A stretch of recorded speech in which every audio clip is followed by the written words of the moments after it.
it's like after like a few conversations with people and everything, like just wondering like the whole friendship kind of thing. Like, have you ever like thought like what is a friend? You know what? Like, I never thought about it, Okay. but I think when yeah, like I've never thought about it, but when I eventually like gave my life to Christ and stuff, that's when I really started like thinking about it. Yeah. Because I think for a very long time, funny enough, I grew up with having no friends. Okay. I never, like, between the age Wait. Hold on then. So you grew up having no friends. What Yeah. age did you have friends then? I probably like started having friends when I was 13, 14. Okay. This is when I was like, okay, yeah, I can call this person like, or like a really close sister of mine, Yeah. or like a best friend of mine. Yeah. But then like between the age of, well, ever since like when I was really young, like obviously, you know, I'm a twin and stuff. Like my twin sister is very bubbly. Like she knows everyone in every city. Where I'm just like, you know, I'm just by myself in my home and stuff. And it was never intentional. I just think I just didn't really. I was very aware of people that were around me and who they were and stuff like that. So it really like impacted on how I saw people and how I viewed people, how I understood things. And in my mind, like I was never immature. Yeah. But then I was always like quite a bit mature. Yeah. I can, you know, you can't give yourself that much credit. So when I eventually like started taking people as friends, that's when like it became like so close, because that's when I could find people that I could confide in, who were like me. But they were my friends. Even though I confided in them, there were levels to the confiding. Yeah, there were still levels, so I still had people who I could like fully Now confide in. you're saying a lot. And Wait. then- Hold up. You're saying a lot, yeah. Yeah. Can we just backtrack to what you said? Okay. So you know how you were like, you didn't have any friends until 13 or 14. Like, you know, when it comes to friends, right? Yeah. I feel like there's two types of people in the way in which they make friends. Okay. So the first approach is you have those people who are like, oh yeah, we go to a house party or whatever. This person's my friend. I made a friend today.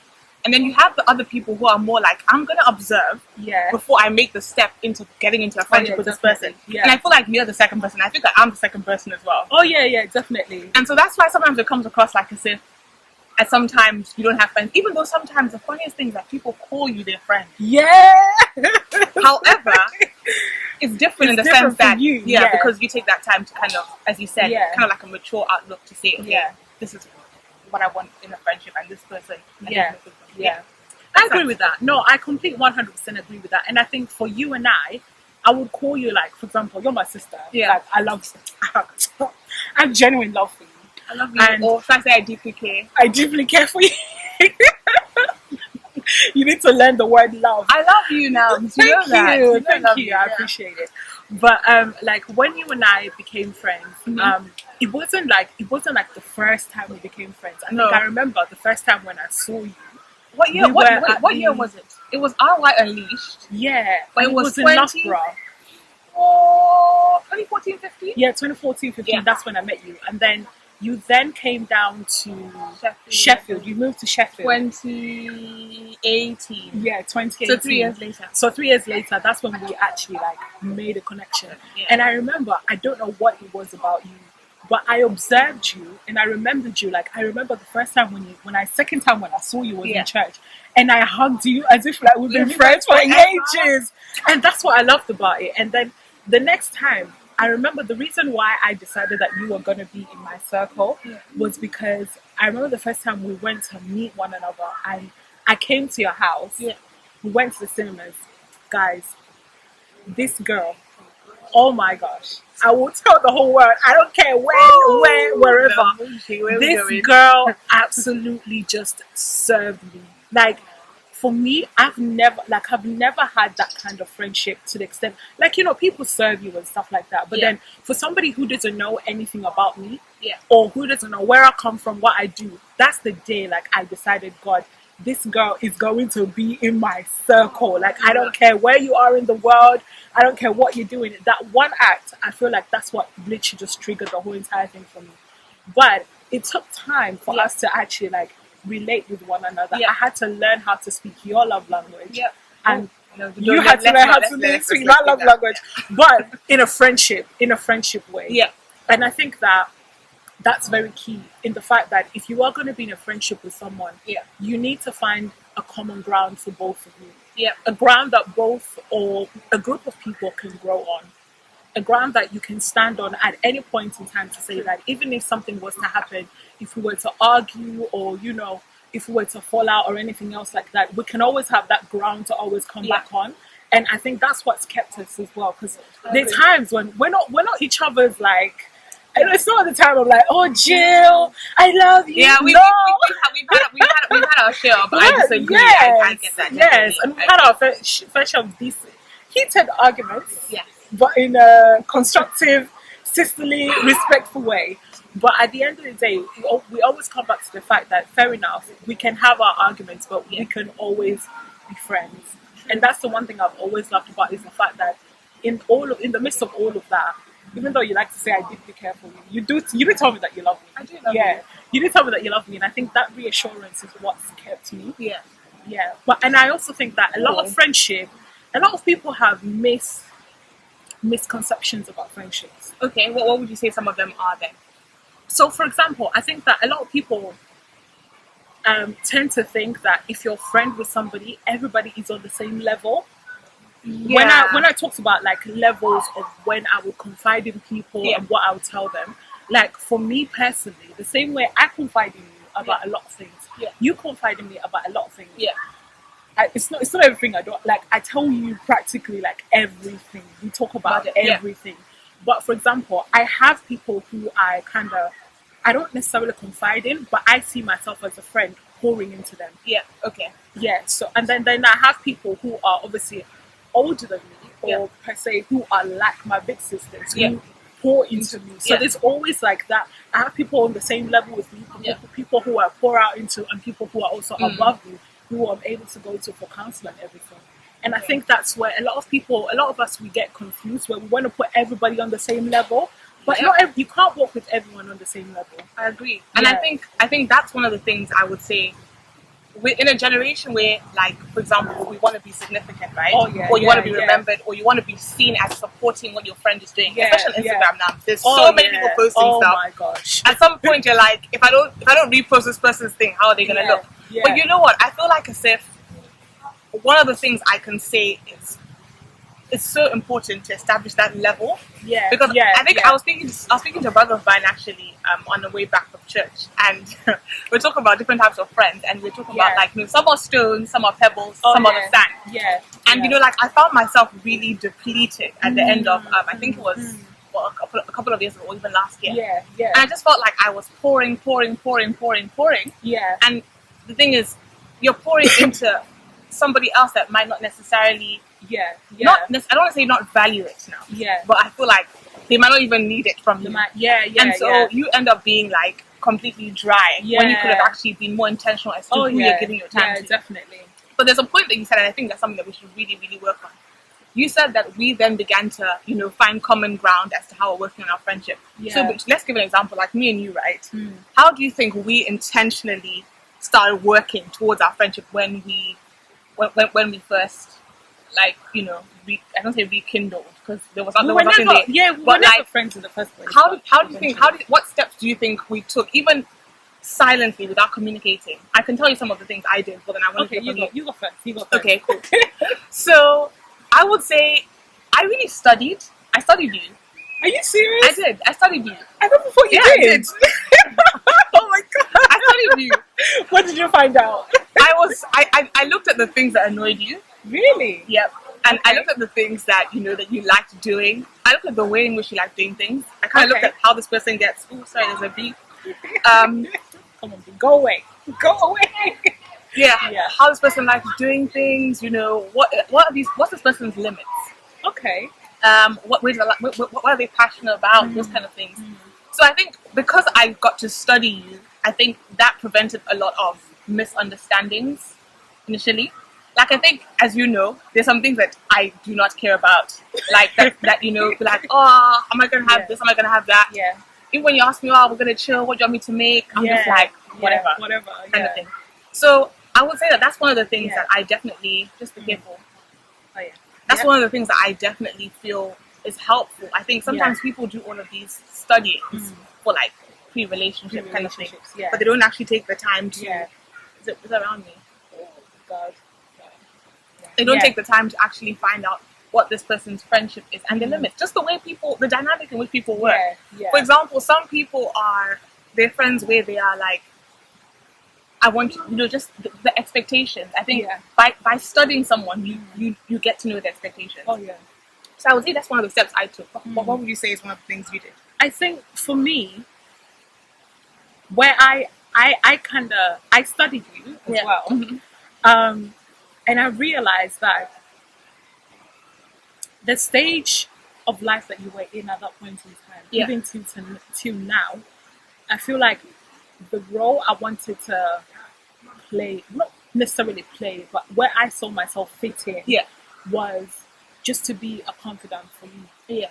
And I think that I realized that even when I first met you, you got that spot so tense, fam, because like, anyway, I think I'm gonna just hold on in terms of the benefits of friendship because I really want to talk about that. But let me let you carry on. Yeah. I think for me personally, I realized that you were someone that needed just you were somebody that needed someone to just pour yourself into. Okay. As well as not necessarily saying, oh, I want to pass to you or like I want to mentor you type of thing. Yeah. But you needed someone to share your heart with. Okay. And I think that you're the type of person, when I first met you, like it was so hard to get you to talk. I'm not gonna lie. So I had to like study you to like I would know certain trigger words that you would say. Like for example, you would tell me, oh, Nams, let's go out. Let's go for a walk. Yeah. You know, let's do this. When I say let's go for a walk, there's two tones. But there's two to it. Yeah, there's two tones to it. Where there's Nams, let's go for a walk. Let's go here. But then other times you're like, Nams, I want to go for a walk. I just want to go for a walk. When you say that, I'm like, okay, yeah, Jill wants to talk. Yeah. And then there are times when you're just like, huh? Like, not necessarily like anything is wrong with you, but I can tell something is on your mind. Yeah. And then I'll ask you like, I'm okay. I think I'll be fine. Maybe. Or you give like really short answers. So I learned to study you in that sense. Yeah. And I think personally with me, I found it very difficult because I didn't know how to read people like that. Okay. Because I'm thinking, okay, either something is wrong or something's not wrong. Because one thing I don't like about is the fact that I don't like friendships where I can't tell when something's wrong with you. Yeah. So when people explain them, like when you now started explaining yourself to me as to this is how you're feeling, and that's when I knew where I fit in our friendship. Yeah. And when you finally explained that to me, I finally thought, okay, so yeah, let's get on with this. Let's start doing it. But there's something that you said that triggered me in a sense. I think for me, one, I want to say two things. Okay. First thing is when you're talking about Instagram. Yeah. A lot of people have friendships, but they think that they're friendships, but they're just networking. Yeah, true. That is so you're fully true. Like just networking, and you think that those are your friends. No. You need to assess what role are they playing in your life right now. If it's for their benefit. Do you know the one that's also funny? Yeah. Is when people start making those people that are celebrities and they call them their mentors and they've had no communication whatsoever. Bishop Bishop TD Jakes is my mentor, yes. Do you have his number? When was that time you spoke to him? Yeah, that's do you know his wife? But stuff like that. But yeah, 100%. I think for me, one of the biggest things I've ever had to face in friendship is a breakdown of friendships. Okay. Explain. Oh my God. Explain. Like I remember there was a season that God took me through in 2015. From 2015 till about actually the beginning of 2015 to the ending of 2015. That whole year, like I had. When I met you then, I think I only had... No, I wasn't close to anyone at that time. Yeah, when we met. I was, but I was like coming into knowing who was truly for me. Yeah. So during that period in time, I had a lot of breakdown of friendships. Okay. Many people that I knew like just completely left me, and it broke me because I was thinking, okay, God, like is there something wrong with me? What have I done? And like I wouldn't necessarily do anything. Yeah. Or I wouldn't say anything, but like people would just like stop talking to me. They wouldn't say anything. So I kind of built like a bit of a mistrust. Yeah. Yeah. So I kind of like, I had major trust issues. Yeah, today, gone With tomorrow. people. What's it gonna I know, right? I get that. So yeah. I was always like, I became so weary of like when people are around me. I'm like, okay, what exactly do you want? Like, it was so bad where I'll be thinking, okay, yeah, I can be friends with this person for today. Yeah. But then tomorrow, I'm like, when are you gonna go? Like, that's the exact same thing I had. And I think with you, because I've had now friendships where they've been so consistent. Yeah. Like you have, a lot of people have as well. Chill. Sorry, guys. Check the dog. That's fine. Let me go. It's gonna go. There we go. It's gone. Are you okay? Oh, back again. I think it's looking for something to eat. Okay, sorry. Back to Someone that. feed the dog. Okay. Yeah, I think the owner's coming to get the dog. That's there fine. is. Okay, cool. So obviously, like in that period in time, like in 2015, I did build a major trust issues. Yeah. And it took me a while to then sit down and start thinking of what are my friends. That's when I started thinking of what are friendships. And I established what type of friendships I wanted to have. Yeah. I established who I wanted to be in my circle. Yeah. I think that's the most important thing I realized is that you need to realize who you want to be in your circle. Whew, no, hold on. What would you say? Because you say in your circle, like when I think of circle, I think of who do I want surrounding me. Yeah. Like who do I want that I can reach out to before I have to go above and beyond. Who is in close access to me? Yes. That's what I think of. Oh yeah, definitely. Cool. Who can I call on like when I'm having a bad day? I know that I'm in your circle because when you're having a bad day, or when I'm having a bad day, like, I just see sometimes I'm sleeping because I'm like my shift patterns. Yeah, I'm sleeping. Yeah. I just see a missed call from Joe. If I get a missed call from Joe at 12, between 12 and 5 p.m, I know something happened at work. Yeah, exactly. So that's the drill. Yeah, I know the drill. So that's when I'm just like, okay. Then I have to decipher. I'll text you like, okay, I can't really talk to her right now, but I can talk to her later. Yeah. So then I'll tell you, okay, we'll talk at this time. So that's when you then decide to just lay it out. Lay it out. But I realized that I also needed to be comfortable with people. Yeah. I went through this, I think this lockdown has really taught me the importance of friendships. Because as much as you have, when I say like a circle, you were right in terms of people that I can talk to, people that I can reach out to and stuff. But I realized that I've now developed from circle to community. Okay. Yeah. Community being bigger. Meaning bigger. Okay. So how do you manage that? Okay, that's a good question. So I've just got so many questions. I feel like I'm diverting the whole thing. So, but are you the interviewer? No. I've got so much I want to say as well in terms of the circles. I think let's stick on the circle point. Let's stick on the circle point, then I'll move to community.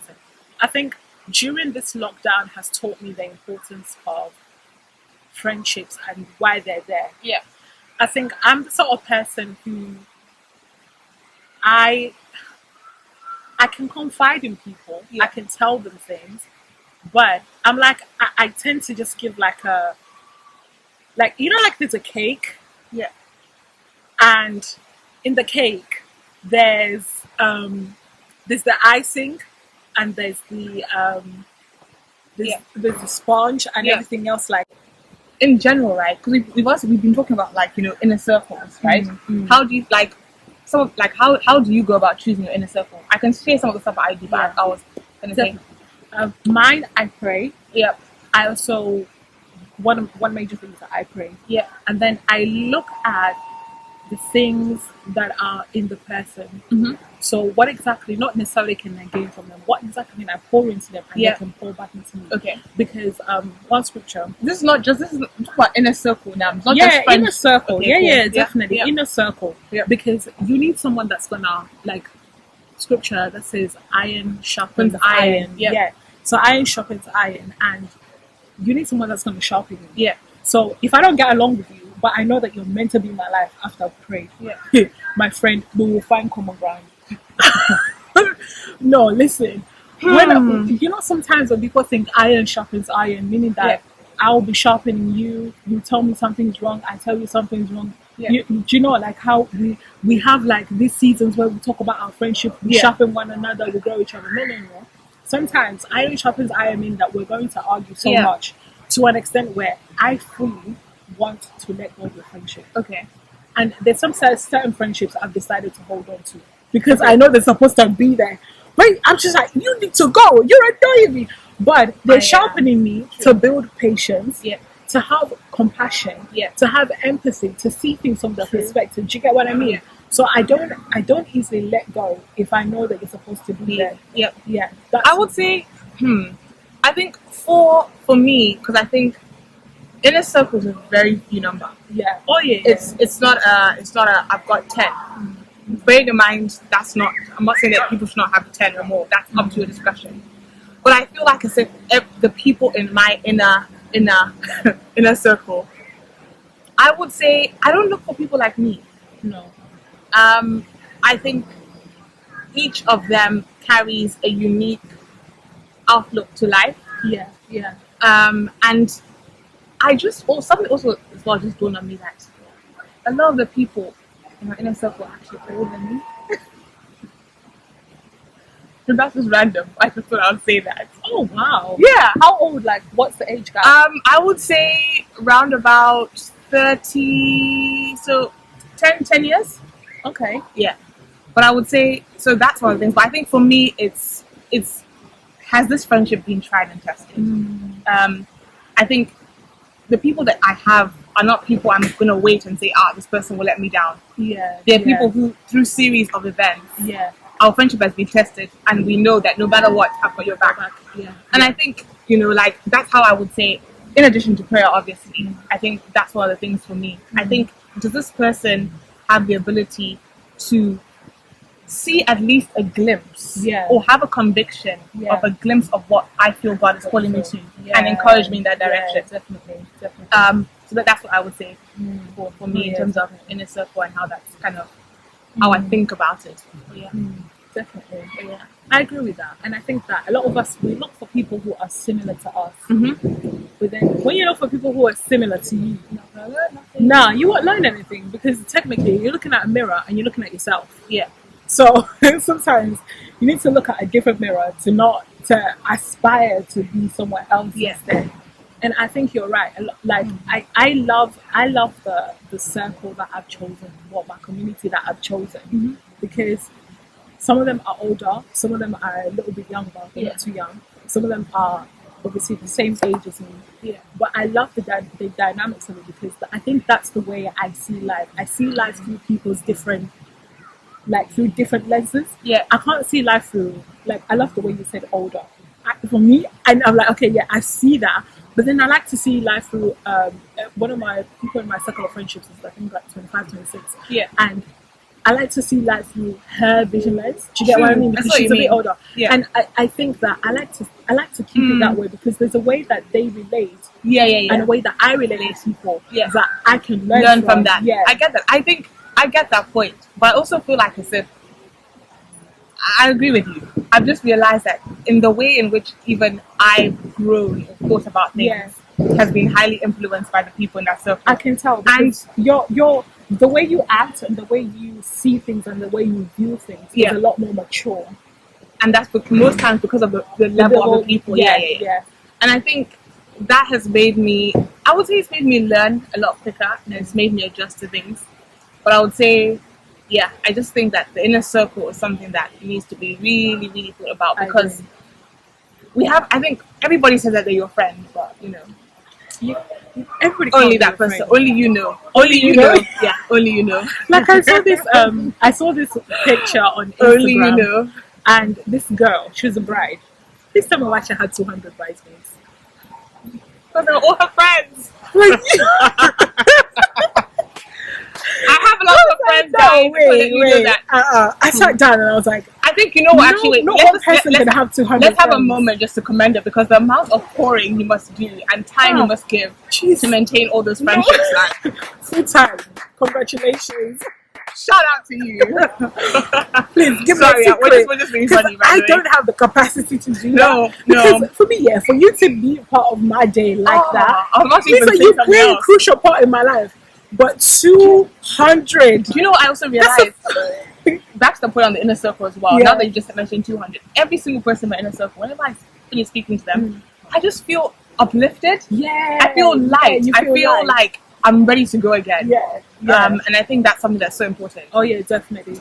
And I think that your inner circle as well has to be able, when you go to them, they have to be able to give you wisdom. Yeah. And wisdom in such a way where I would say this to people that myself and Jill are the same way. If I spoke to you the way I want to actually speak to you, it would be like somebody picking up a rock and hitting you, and it will hit you so hard to the extent where you'll find something you won't like me, basically. I feel like we're going into the benefits of having an inner circle now. Yeah, oh yeah, exactly. But yeah, carry on. But the beauty that I love about it is that you're able to take my anger and frustration, package, like simmer me down and package me in such a way where I can become a sandwich. Yeah, and people can eat me nicely. Yeah. When they don't feel like they're chewing a bone and a rock. No, I'm so sorry. I'm really passionate about this part. Like, I'm so passionate about the benefits. Because I feel like one of the best lessons I learned this year is the purpose of the inner circle is so that you can make mistakes in safe places. Come on. Because, like, you know what? The thing is, this is what I go about it this way, yeah? So imagine, like, President Obama, right? Yeah. I'm just taking an example. And all the, like, members of his council and stuff that he speaks to. Definitely. He comes, he gives a speech, right? We see him present the speech excellently. Yeah. He has had foolish ideas that we'll never get to hear. He has had foolish thoughts that we don't get to see. But, like, there's a way in which it provides a covering. Yeah, definitely. And I feel like as if it allows things to be caught at the root before they have the potential to explode. Yeah. And I just feel like as if inner circles, I don't want to say inner circles, not in the sense of cliques, but obviously because we've already explained, but they really are a shelter. Like, but when people come and they say, you know, oh my gosh, Minister so-and-so, Minister so-and-so, Minister so-and-so, there is a beauty in knowing that these people see you as you are and still love you. Yeah, and still love you. Yeah. And I think that is so important. What you said is the fact that your inner circle, you're able to make mistakes and everything, but your inner circle should be able to pull you out as well. That's true. And that's one thing I've learned is because when I, like, obviously I appear to people like, you know, you're like, I'm not bigging myself up. No, I'm not. But you're a bit more mature and everything else like that. But you know me. I'm not as mature as people think. Wow. Jokes. I'm very childish. I'm not. It's not. It's let's clarify that part. Namunji, you are mature, but I think everybody has thoughts that they need to be able to share with somebody else, and sometimes it's the stage at which we're sharing those thoughts. Sometimes it's the stage at which you're saying, okay, you know what? Right now, if I, like, for example, imagine if I didn't, like, pass an exam, right? Initially, I'm like, right? But if I come to you, I'm like, oh yeah, I didn't pass my exam, etc. People want to be there, presenting a perfect picture. They don't want to share the first part. That, you know what I'm trying to say? So that doesn't make you immature. I think it's just the stage at which we communicate. And I think the closer you are to the time that the situation happens, and you can share that, for me, that shows me greater intimacy with the person. Oh yeah, definitely. If I can share my tears with you, then I don't have to package myself and pretend like as if I've got it all together. Oh yeah, definitely. That, for me, that's intimacy, and that is my inner circle. Oh yeah, definitely. So I'm going to say, I'm not saying that I don't think I would call it maturity. I'm not saying like immature, but then I can be very childish sometimes. Everybody can be. No, they can be, but then to me, like, I wouldn't do that in front of other people. Yes. Yeah. Do you get what I mean? Because, like, I don't know how they're gonna, like, receive me and respond, and, you know, sometimes, like, when you have certain people around you, you have to present and package yourself in such a way, which I 100% understand. And I think that at times, from what I've learned from my inner circle, is the fact that when I was going about the point about being immature, is the fact that a lot of people, I noticed that from the age of 14, 15, 16, a lot of people who were older than me thought I was mature. Okay. So when I knew that something was wrong within me, because I didn't have that circle where I was comfortable, Yeah. I couldn't talk about it. But when I finally started developing that circle, it's hard when you have people that can pick up, and it's like a book here. You want to keep it closed, and then they're just like, I'm going to fully open this book from the cover. Yeah. Bam. They open it and then they start reading you. I don't like it when people do that. Like, one of the most things I don't like about friendships. It can be intrusive, but I think it's coming from a place of love. Yeah, and if you love me, you will do that for me because you want to see the best in me. I agree, and I think that is a big lesson that I had to learn, and I'm still learning that if you love somebody, you should be able to want the best for them and want them to develop to be the best. Yeah.